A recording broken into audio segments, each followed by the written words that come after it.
এটি সুন্দৰ প্ৰেম কাহিনী পিছে কোনো ৰাম যদু মধুৰ কাহিনী নহয় এয়া হৈছে হৰ্ণবিল পক্ষীৰ প্ৰেম কাহিনী হৰ্ণবিল পক্ষীয়ে নিজৰ প্ৰেমৰ পৰীক্ষা দি থাকিব লগা হয়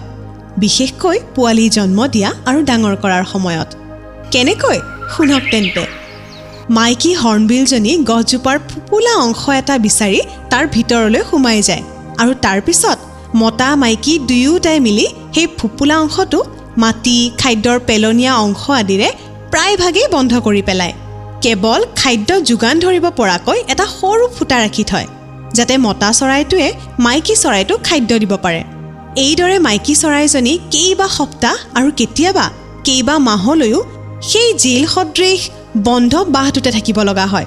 এই সময়ছোৱাত চৰাইজনীয়ে কণী পাৰে আৰু নিজৰ পাখিও সলনি কৰে সেয়েহে এই অৱস্থাত চৰাইজনীয়ে উৰিব নোৱাৰে ফলত অসুৰক্ষিত হৈ থাকে